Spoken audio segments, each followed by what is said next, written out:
Hey everyone, I hope you're well. So there are plenty of reviews of the Audi E-Tron GT, but unlike most of them, this has been my personal car for the past few weeks and I've covered about 1,000 miles in this. I've also covered a few hundred miles in another E-Tron GT as well. So unlike most reviews, I've got a little bit more in-depth opinion and experience of this car. So what I like, what I don't like, and how does it compare exactly to a Porsche Taycan and of course Tesla Model S performance. So in this video, I'll tell you all about it. Okay, right, before I get into this, I'm just going to quickly summarize that basically I love it.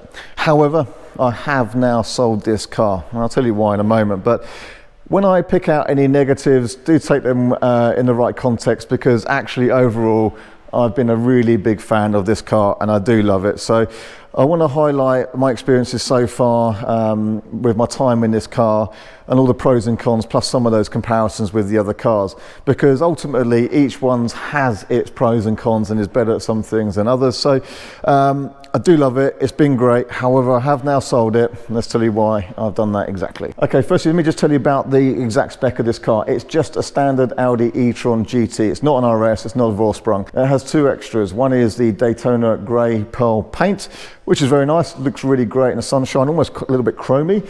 And it also has the Sound and Comfort Pack Plus. So this has the upgraded sound system. It does have the upgraded seats, the contrast stitching and ventilated seats. And it also has the air suspension plus the parking aid. So there's a few extras in that pack. And if you look on the Audi website and configurator, you'll see exactly what it includes. It's about £8,000 extra, but I think that's been a worthwhile addition to really enhance this car. I've not tried one without that stuff, but having that stuff has been really good, so I think that's worth having if you can. So let's quickly summarize the things I really do like about this Audi GT. I like the looks of it. In fact, I actually prefer the looks a little bit more over a Porsche Taycan. And although the Tesla's great, I love it. It's been around a few years. It's been nice to have something a little bit different. I've loved this ever since I've seen the first concepts, and to have it in the flesh has been brilliant. So I love the looks. Secondly, I love the ride comfort. It stands out. This air suspension, it is so comfortable. On a motorway, it's super absorbent, and I'm talking like luxury saloon car levels of ride. These 20-inch wheels are more comfortable than the 21s. They're a little bit more absorbent. The 21s, especially with the wider tyres like the RS, you do hear the road noise and you do just feel those kind of ridges in the road a little bit. With the 20s, it's about as good as a car gets, really. You have to go to things like Mercedes S-Class levels to get a smoother, more comfortable ride, I think. It's very, very good. So it's a proper GT car. Happily spend lots of time in this car. I love the lights. I love the styling. Audi are just really on point, aren't they, with the details and the headlights. Very, very nice, and it stands out whether you're at the front or whether you're following it, which is probably a more likely scenario because it's quite a fast car. And just look at the design of that. Do love that. What about the interior? The seats, probably the best seats I've had in a car, to be honest. Heated, ventilated, contrast stitching, adjustable bolsters in and out, adjustable thigh support. And these bolsters, again, you can adjust them in and out, so you can have it really hug you if you're driving a bit sporty, or you can have it relaxed off if you're just cruising down the motorway. And they are probably the best seats I've had in a car, and they're brilliant. In the Audi GT, you, unlike the Porsche Taycan, you have a separate controls here for the ventilation, and I think that's just fine. In fact, I think it's quick and easy to use, especially when you're driving, just to adjust your temperature. You can put the aircon on eco, you can heat your seat, or you can cool your seat very quickly and easily. And then if your left knee's getting a little bit cold, for example, you can just move this vent manually up, down, left, right. And that's something you can't do in the Taycan. The inside of a Taycan is really quite different. So you've got screen here, you can have a screen here. And then you've got this screen to control the climate. And this is annoying because if using just putting your seat heater on's fine, adjusting temperature's fine, but it's a screen, that you have to use. And you can't just adjust the air vents manually. If you've got a slightly cold elbow, you can't just move that. You have to actually go into the menu system and then move the direction of the vent on here. And it's all unnecessarily fiddly. Charging speed, fantastic. 265 kilowatts I can pull on the chargers, as long as you can get the really fast chargers, of course. But let's talk about charging speed. So you can add 50% to the battery in just over 10 minutes, like 11, 12 minutes when you go from just a couple of percent up to just over 50%. So it's phenomenal. You can go to 0 to 70% in about 20 minutes, and you can go from 0 to 90% in just over half an hour, about 35, 37 minutes, something like that. So the charging speeds I've had off this are absolutely ridiculous. And kind of in a way maybe too fast. You kind of run in, have some food, have some drink, and it's done. You know, literally not even enough time to eat and drink. So charging speed, can't fault it, brilliant. As long as you can get those fast chargers. I like having the paddles to adjust to regenerative braking, so you can come right to full coasting mode, or you can use this paddle here to increase your regenerative effect, which is good. I love this ambient lighting. I like having this big glass roof. The other Audi GT I drove was the RS and it had the carbon roof. Looks very nice, but actually that starts getting a little bit dark in here then. But this big glass roof, love it. I love having wireless Apple CarPlay. I think it's great. I can use different apps for navigation. I can use Mixcloud for music, tune in. Fantastic. I like the rear seats for adults. I can sit here very comfortably. Knee room, leg room's actually pretty good. Starts getting a little bit enclosed here, but it's actually impressive considering how kind of low slung and sporty the car is. With the upgraded sound system, Bang & Olufsen, that's pretty good.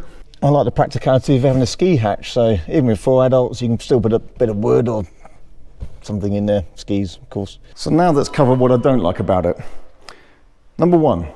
It's quite an expensive car and it's brand new, so I feel really precious about it. So if I go and park somewhere, I always have to go and park miles away because I don't want people to park next to it, and I don't want my child to get in the back, or a dog, and I don't want to put anything in the boot. Whole load of slate paving slabs, there are plants, in the boot of a brand new E-Tron. No worries, straight to work. So because it's new and it's expensive, I'm a bit precious about it, and therefore actually what I found is there's a lot of weekends where I've left it nice and safe in here and I've taken home something else because I don't have to be as worried about it. The boot's big and spacious, but it's not a hatchback. A Tesla Model S obviously has far more space inside and is a bit more practical. So if you need it, yeah, it's hard to beat a Model S for its interior space for luggage, but you know, I don't think it's always directly competing. I'm just saying that from my point of view because I have family, kid, dogs, etc. So we need a bit more space to go in the boot. I also don't like the charge ports in this location. So they're here and there's another one on the other side. But in reality, all the rapid chargers you pull up to at the front, so you have to pull the cable, kind of go across the wing, stretch it around and get it in here. And that's all a bit awkward.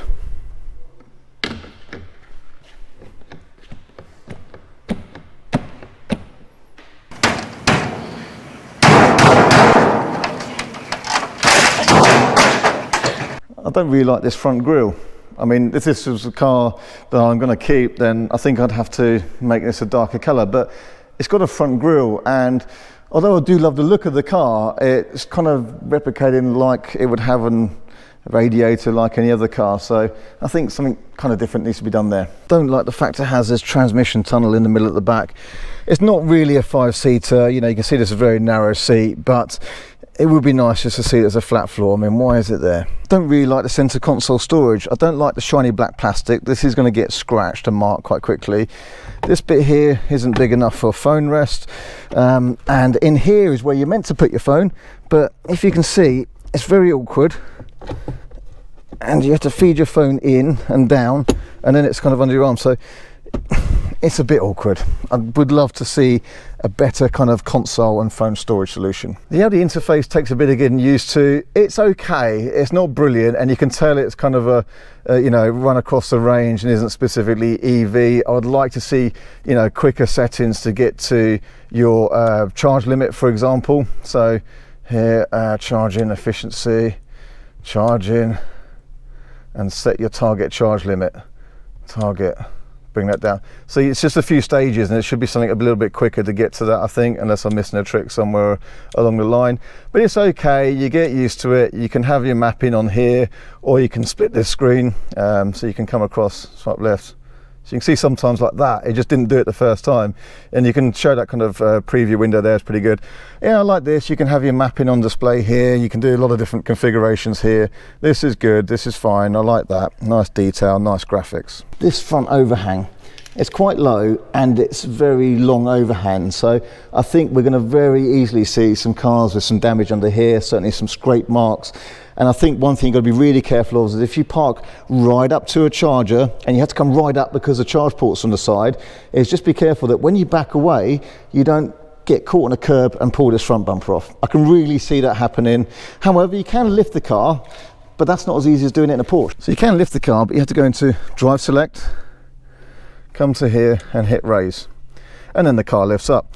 Now that's all well and good, but if you're in reverse, the cameras are on, oh, and you're coming off a driveway or there's a curb, you actually, I can press drive select and that doesn't come up. So you have to close that, then press drive select, then go to raise, and then you need to go back to your parking cameras, so you push that again, and there. So just a little bit fiddly. Let me show you the difference with a Porsche. In the Porsche Taycan, you get a little shortcut button here. So if you're coming up to a speed bump or you're doing anything where you need to lift the car, you just push that button there. Very quick, very easy, and the car quite quickly jumps up. In the Audi, if you want that spoiler to be up, you can just do this. Nice and quick and easy. That's something you can't really do easily in the Porsche. So let's just compare a couple of the other possibilities. This is a couple of quick things about a Porsche Taycan by comparison. A Porsche Taycan, well, it looks a bit more sporty. You know, the same thing under the skin, but it does look a bit more sporty. Do you prefer the rounded curves or do you prefer the angles of the e-tron? Well, let me know in the comments below. But it doesn't have that kind of fake grille thing at the front. It does look a bit more sporting. The Porsche somehow just feels slightly more sporting to drive compared to the Audi. It has a kind of sharper turn-in feel. Now, again, there's differences in spec, rear wheel steering, and you know, different alloy wheels and sizes will have some impact. But somehow the Porsche does have that more sporting driver's feel about it. On the Porsche, you do have this easy little rotary dial to change your mode. Although you do have to have the chrono package to have this, but that's a very quick, easy way to change your driving mode, sport, sport plus, or individual. And included with that, it can lift and lower the car depending on what settings each one has there. Tesla Model S is far more spacious, so if practicality is a big factor, then being able to drop the seats, being able to remove a parcel shelf, having a big boot space, having a big frunk space or fruit, the storage bit under the bonnet. Model S is more practical. A Tesla Model S also have more space in the back. You could have a flat floor area, so you can have 3 people sat across the back of a Model S quite comfortably. However, your knees are a little bit raised just because the gap between the seat and the floor isn't so great. What the Porsche and the Audi actually do is have a little cutout in the battery where your feet go down into, and that's why your feet are a little bit lower nose. But nonetheless, there is more space in the back of a Model S. The interface on the Porsche and the Audi you get used to, and they're okay. They can be a little bit laggy, but a Tesla is just simpler and easier to use, much more intuitive, I think, and you can actually have more features. And you can even have, for example, Netflix and YouTube to sit and watch whilst you're waiting for charging. Of course, one of the big advantages of a Tesla is the charging network. The Tesla Supercharger network's fantastic. The car plans it all for you in a very efficient route.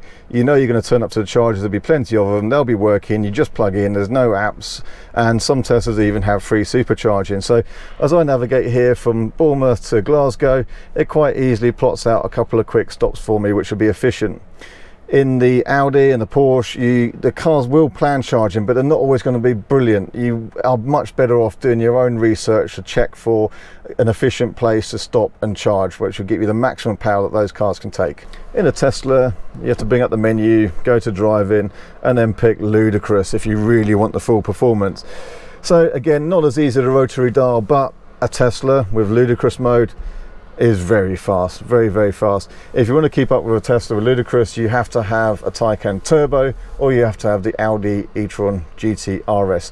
There's a race about that on CarWow. We helped them film that. I'm in the Tesla, and it does pretty good. You can see how it's pretty similar. Well, Tesla Model S might be a few years old now, but it's still a nice car to drive. It's not sporting, and the ride isn't quite as settled. So now with the newer Model S's, you can get the adaptive damping, which improves things, but it still has more bounce in comparison. You know, it isn't quite as refined as those. However, it does feel the lighter car on the road. Although they're all similar weights, best part of 2.5 ton, the Model S actually somehow sort of feels a slightly lighter car. In a way, kind of more agile, and it's quite nicely balanced, but ultimately the others do feel more sporting, especially the Porsche, and for ride comfort they're pretty unbeatable. However, we do have next year a Tesla Model S and X Plaid versions, and they could change the game yet again, so I really look forward to trying one of them. Unfortunately, we don't have them in this country yet. They're not available until next year. We've got a long wait to go, so I'll appreciate your comments below how good a Tesla Model S Plaid is, and it does rewrite the rules, but unfortunately we can't get our hands on one here in this country, in the UK, until sometime probably the end of next year. So I've got over a year to wait yet. So for now, I'm going to keep this Taycan actually. really because it's so distinctive looking. Obviously it's a bit of an attention seeker. We take it to shows, we take it to events, it gets lots of attention, so commercially it's good, it's a bit of fun. And I guess when you have a car of, you know, some significant value, it has a bit more of a sense of occasion about it, if that makes sense. It's a little bit hard to describe, but it does feel like something rather different. So I think as an all-round electric car, a Tesla Model S is a pretty hard one to beat. It is a case of the others can bring something slightly different to the table. And I think, you know, I can quite enjoy driving this just purely because I've been driving Teslas for so many years. Having something different's good. The reality, if I'm going to get in a car and do a long distance journey, well, I've got a Tesla as well, so I'll just take that, and I've got some free supercharging. So. Okay. Do you have a certain price range you wanted to stay in? Well, I got all the money in the world. Oh, that don't mean nothing. Okay. If I see something I like, if not, so, you know, actually I'll do that, but you can't doubt that these, you know, a different car, fast charging, and something a little bit different. So this, for now, will be my car. I'm sure it won't be long until that's sold as well, though. There it goes. Oh, the Audi. Sad to see it go, really am. Fantastic car. If you've got one of them coming and you're thinking of ordering it, you're going to love it. It's brilliant.